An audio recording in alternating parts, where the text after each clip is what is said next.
Hello po mga kalangga, mga kababayan. Ito pong muli si VG Scheme Official. At ayan, balik charity po tayo mga kalangga. So ngayon po, araw na to ay Monday, Tuesday, no? So Holy Week po mga kalangga. At naisip ako bisitahin din si Tatay Rafael. So meron tayo dito konting budget na napakaliit. So binili natin ng bigas, pandagdag bigas kala Tatay Rafael. Sa mga bawat pagpunta naman natin kay Tatay Rafael po mga kalangga ay lagi naman pong may bigas. So hindi po nawawala yan kasi importante po ang bigas talaga, lalo sa ating mga Pilipino. So anyway po mga kalangga, sa mga di pa po nakapag-subscribe sa ating YouTube channel, please subscribe po. Malaking tulong po yan o suporta sa ating channel. And syempre pag-share nyo po at pag-likes. At syempre po ang ating pinagkukunan ng kita. Bagamat ito ngayon talagang nasa stage tayo ngayon ng sobrang baba, nasa baba, pero ganun pa man ay pipilitin natin, gagawin natin yung lahat para kahit pa paano ay mag-improve naman tayo. So don't skip ads po mga kalangga. At talagang gusto ko rin puntahan to sa Tatay Rafael kasi para linawin din, no, na baka isipin ninyo ay nambudol ako na hindi ko natapos yung pabahay kay Tatay Rafael. So ngayon po mga kalangga ay gagawa po ako ng isang bagay na pwedeng makatulong at mapadali na matapos yung bahay ni Tatay Rafael. Bagamat hindi ko alam kung paano ko sisimulan o gagawin. Pero ganun pa man po, sino ba naman po ang ayaw na hindi matapos ang bahay na pinangako natin kay Tatay Rafael. Kaya gagawa po tayo ng paraan. Siyempre sa tulong ni Lord. Alam ko na dyan para sa akin at para sa amin lahat. Kaya ayun, bibisitahin po muna natin si Tatay Rafael. And kung gusto nyo po ang update na to para kay Tatay Rafael, i-comment nyo po at syempre share nyo po ang vlog natin para sa kanya. So kunin natin yung bigas po na dinala natin para sa kanya. Ayan. Ayan. So may bigas po tayo ditong dala. Mahal na po kasi lalo ang gasolina. So hirap din tayo sa gasolina ngayon. Kasi gano'n ba lang po yung sinahod natin mga kalangga. Ayan, so puntahan natin si Tatay Rafael at bibigyan po natin ng bigas. At syempre kumustahin na rin po. Samahan niyo po ako mga kalangga sa araw na to. Ayan, so dire-diretso po, wala nang cut to. Naririnig ko may tugtugan na naman kala Tatay Rafael. May tugtugan na naman. So ayun mga kalangga, share niyo po ang vlog natin at i-likes niyo na din po. Ayan, talagang alam niyo po kung ba't hindi po napagpatuloy yung bahay ni Tatay Rafael.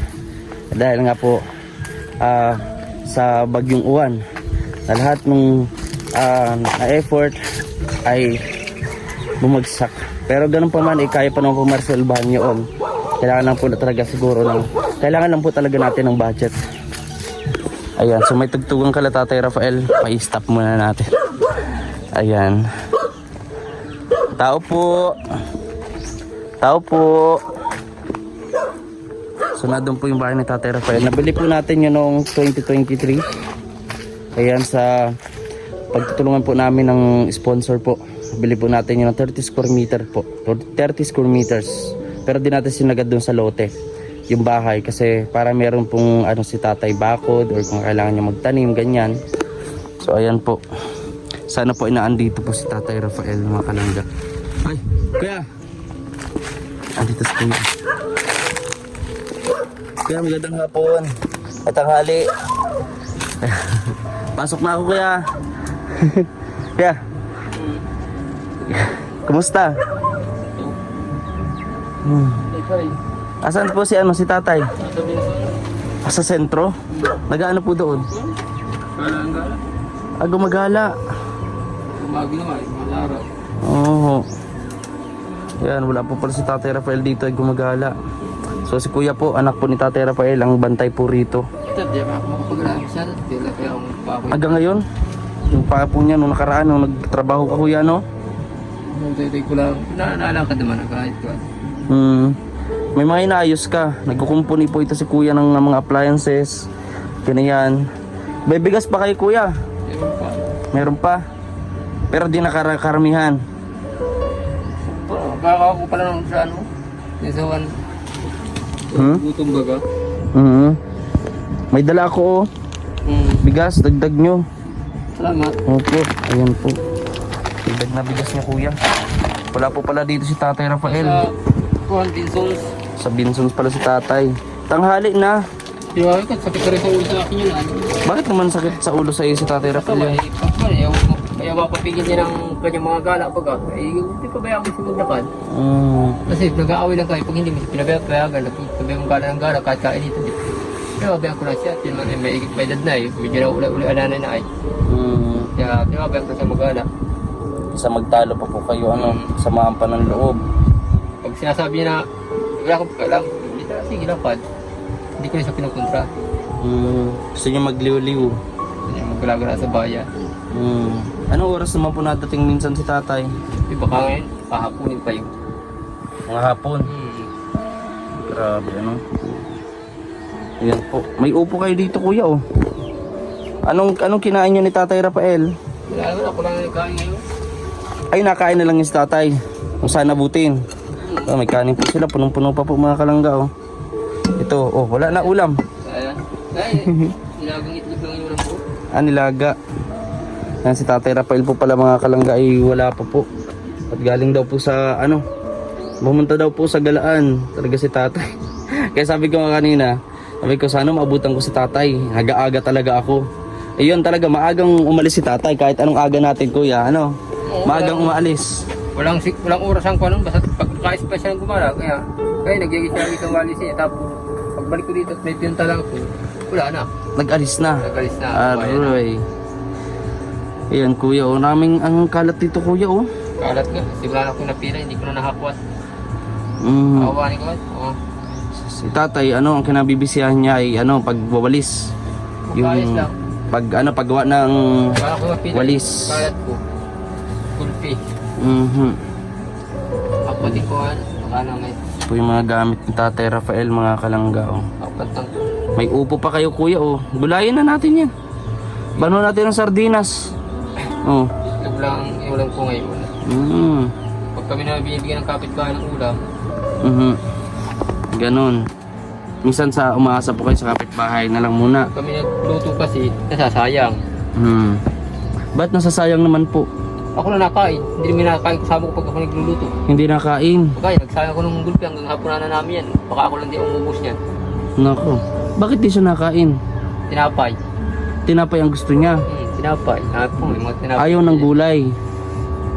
Ako lang nagpaparakain. Magluto ako ng gulay. Ako lang di kakain. Nako. Si Tatay Tinapay talaga. siya ng ulam. Ako lang di nakubos.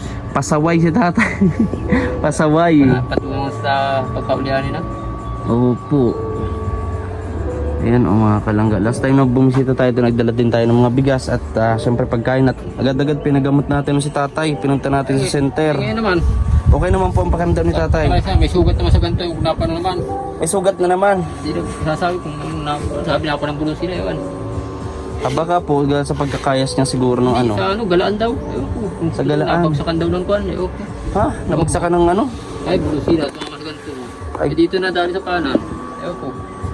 Grabe. Wala nang tampo. Ewan ko. Hindi ko nakita ngayon. Nasa bayan na. Sa bayan pala po mga kalangga si Tatay. Hindi natin makakausap ngayon. At ang tanging kausap po natin ay ang kanya pong anak. Pangilan ka nga po sa anak ni Tatay? Ha? Pangilan ka po? Sa huling asawa niya, di ba kami? 5 sa huling asawa. Ilan ang naging asawa po ni Tatay? Wala alam kung 4 o 5. 4 o 5? Di mo alam? Oo, at hindi ko naman nakakapala. Sabi, ang alam ko 4 lang.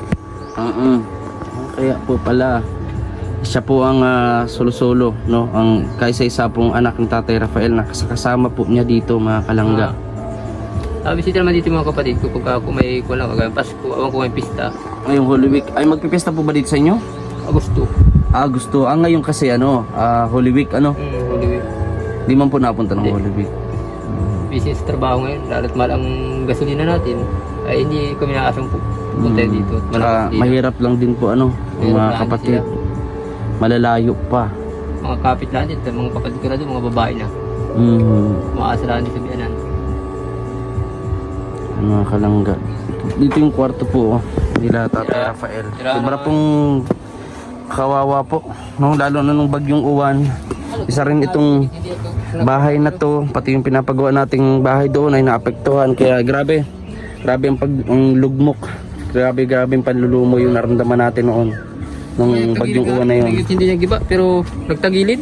Nagtagilid din po ito, no? Kaunti. Tapos Kasi ito, dito kita siya, dito sa... ganyan. Naghabang Mabuti nga at hindi nag-crack. mabuti nga kuya, itong nagbagyong uwan, nalagyan na natin to ng pawid. No? Ay, hindi naman nasira nung bumagyo. Oo. Lang. Nalagyan po natin ng pawid ganon. Bago magbagyong uwan. Ay kung hindi, malamang kuya, sira talaga to. Pero kung nilagyan ko ito ng lombad, kakatakot na yung puno dyan, kaya kami naglikas din ng kuhan. Malakas na yung hangin. Naglikas kayo? Naglikas kami, talagang nasisilat yan kasi yung kuhan yan, nabalik ito din pawid at walang saklog na lambat. Ang atin, bagong repair ko yung pakalipas ng bago, ni-repair ko, minatira ng minatira naman dyan pawid siyang iniuyang kung gusto mga nasira. Grabe. Yung pong yung ano na natin, yung binili po na pawid. Iniuyang ko dyan yung kulat. Las na lahat ko na, ibaya. Grabe. Ito lang po natutulog sila Tatay Rafael o mga kalangga. Ayan. So, Naglayas na dyan si Narciso sa Manila. sa Manila, okay lang po yun. At least yung Nagka-atraso siya dyan ay.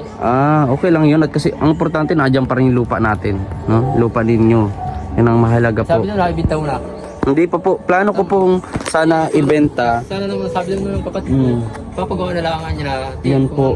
Ganito po ang... Ayun silang ng sukat kasi yun para makita yung bago. Ang plano ko po nung una, kasi may nagbibenta baga para mapatag yung, para mapantay yung lupa niya. Yung lupa daw nung naisip-isip ko po mga kalangka na wag na yung ibenta at paayusin na lang po natin. Kung gusto ko kasi babaguhin yun, lalagyan ko. Opo. Kasi yung pagkagawa kasi nung nagpanday ba ganun kasi mababa gusto ko may taas-taas naman kasi para Pwede naman po yung lagyan ng- baguhin. kung Ngayon po- tatanggalin ko yung pag wala na akong karon, bala ko gibay na siya. Tatanggalin ko, pwede namang kumbaga itayo ko ng bago. Pero hintayin niyo po kuya kasi ang pakiusap ko lang po. Bibigyan ako ng tamang panahon pa at oras at ipagpapatuloy po natin yun. Sino ba naman po tayo, di ba, na hindi naayaw ipagpatuloy yun? Kasi yun ay sinimulan na natin. kung siya nga na ayaw ko matanda, sabi ko, bigay lang sa atin, magpasalamat tayo. Kasi yung aking matanda, iba-ibang ko kasi sabi ko, magpapasalamat nga ako, may nagbigay sa atin ng tulong na sa atin na yun. Sa inyo po yun, saka yung papel po ay meron po tayo dito Kaya na sabi ko, itatayo ko rin natin ng pruweba. maayos. Kasi binili natin yun noong 2023 pa, yung lupa na yon at sa Pero inyo ayos talaga pa yun. yung bubong nun. Kaya lang itatayo lang siya ng bago at nagcrack kasi yung poste niya. Kaya nga paggawa ng bagyo ay Pero kung siguro hindi nabubungan, walang kwan yun, hindi magigiba. May bubong na siya, doon tumatama yung hangin. Opo. Yun ang nagpakon sa kanya. Kaya binubungan po namin yon mga kalangga kasi pagka magtatrabaho po bagay yung mainit mainit. So una talagang binububunga, una talagang ginagawa niya is bubong. Para makwan. Nagkataon po ito, nabubungan na, saka nagkameron ng bagyong uwan. Hindi naman natin Kaya sabi niya, kala ko niya, yari na yung bahay ninyo doon at doon na niya kami mapunta. Sabi ko, binagyo, kaya hindi kami nakalikas. Kung aking hindi nagbagyo, dinandun kami. Pero matatapos po natin yun kuya. Kasi ito, Pagka hintay-hintay lang kasi po. Kuya Kim ito, hindi talaga sa amin. Kahit ang oras, pwede kami dito palayasin. Tama po. Kaya Tama po gusto kayo ko, dun. makalipat din kami doon habang pan. Kaya sabi ko, antayin ko na si Kuya Kim kung ano pa siya. Opo. Pero hindi ko na po siya, hindi ko po siya yung ibebenta. Bigyan niyo lang po ako ng panahon kuya. Tatapusin natin yan. Kaya po ako nagsisikap talaga ng mag-vlog. Mag-charting ulit. Para sa ganun ay makaipon po ako. Yun ang sabi sa O kung ano pa man. Para bibenta mo makapagpatuloy. daw. Sabi ko, Yun po yung usapan dati. Na sabi ko, pag naibenta, ibibigay ko cash. Buong buo kay Tatay Rafael. At dito na lang. Kaso naisip ko po, yun nga, anytime pwede silang umalis dito. kasi Ang gusto ko talaga, yun napag-desisyon na ulit na tapusin na lang yung bahay na yon ng mga kalangga. So ganun na lang po. Kukunin na lang yung mga kahoy na ako yung mga nilagyan ng kuwan. Gigibayin din naman akin. Pag kumpunin ko na. Yung Kuya Kim bagay mga nilagay na kuwan. Pwede na yung tanggalin. May mga gamit pa nga po doon mga Pagka tira pa. kukunan po muna Kuya Kim doon. Ang kubit ilalagay ko dito. Opo, pwede naman po at Kaya nakikabit yun. Yan o, Opo. sa Kuya Kim. may isa pa po doon angkob. Kasi Kuya Kim yan, bululat na o. Durog na yan. Kaya nga po. Sige po, kuha po kayo doon. Tapos, yun nga po, pakisabi natin kay tatay kasi di ko masya makakausap. Baka hintay-hintay lang tayo. Bubuelo lang. No? Mag-aano lang po, kunting panahon. At hindi matatapos ang taon na to o ng August na hindi kayo nagkakamero ng maayos sa titirhan. Bagong titirhan. Yan po ang pinapangako ko mga kalangga. Kaya sa mga nanonood po sa mga upload or live natin, please wag po kayo mag-skip ng ads. Sa ganun pong paraan ay makakalikom po ako para po matapos ko po itong pabahay kay Tatay Rafael at makapag-focus naman po tayo sa iba pa rin na matutulungan, mga kalangga. Yun. May binita naman yata doon sinasing ako saan naman doon.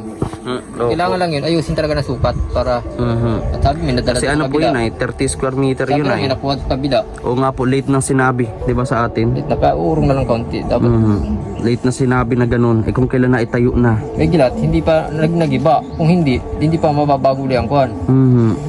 Uurong na lang yung kaunti. Lakas po talaga yung hangin yun ay. Pero kung nilagyan natin ng Tukod. hard deflection, yung kung nga binakuran natin, sigurado lipad lahat yun. Ay sigurado, malakas kasi pagkuhan, durug-durug. Pasalamat para tuwan tabing. Kasi yung hard defense kasi sa hangin, durug-durug yan. Sayang lahat lalo. Sayang. Begit yung mga kahoy kompa. Kaya nga po. Dito ka kuya. Nakapaglakad ka kuya. Kakalakad naman ako. Kakalas, inaantak pa. Ano pa, masakit-sakit pa.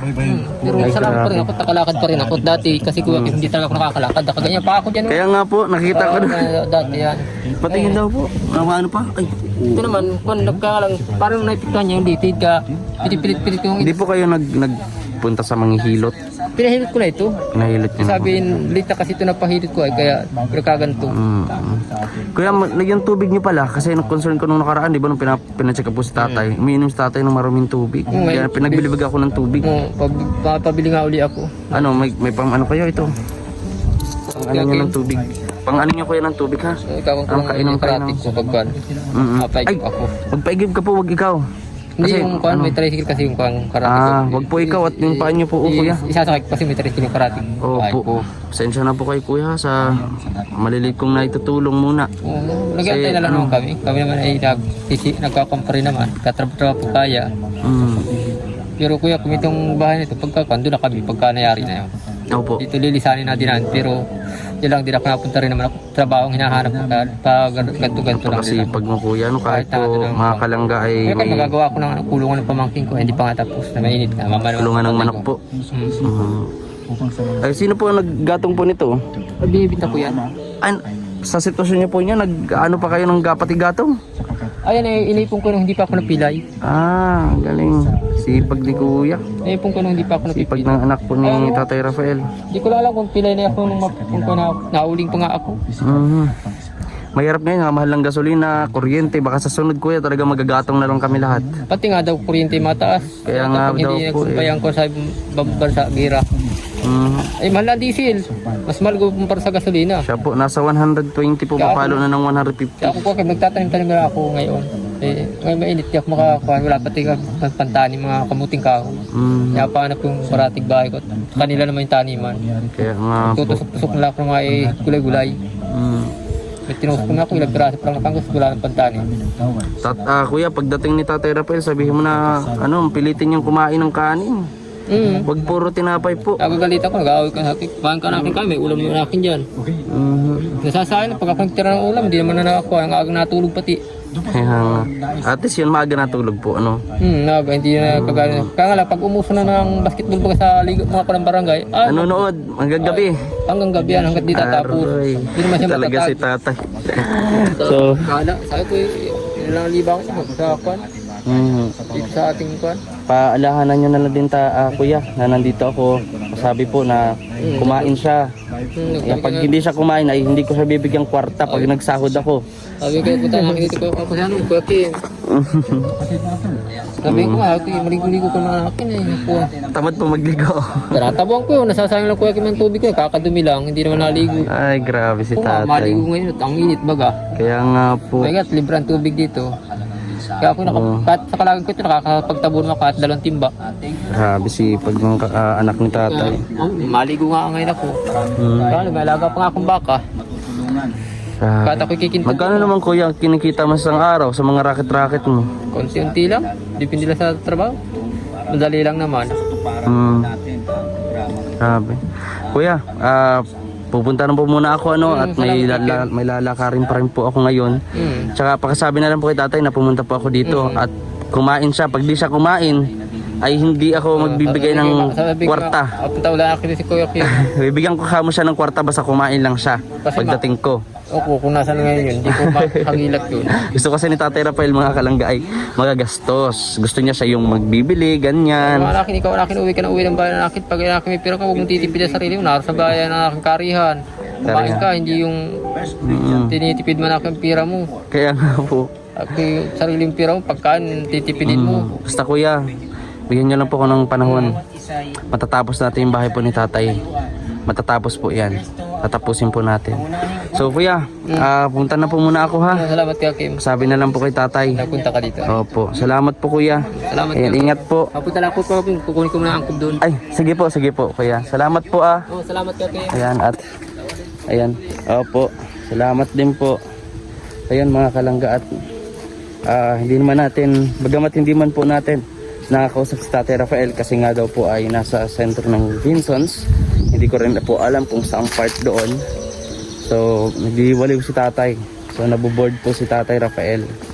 So, ayun mga kalangga, maraming salamat po sa inyong panonood, pagsuporta at sa update ngayon kay Tatay Rafael, hindi mo natin nakausap. Pero kausap naman natin yung kanyang anak. Ingat po kayo palagi mga kababayan, mga kalangga. God is good all the time. Maraming mga pagsubok, marami man mga biglaang pangyayari sa buhay na mahirap tanggapin at mahirap talaga umusad. Pero ganun pa man po, salamat pa rin tayo kasi mabubuhay pa rin tayo ngayon at lumalaban ng patas. Maraming salamat po sa inyo pong lahat mga kalangga.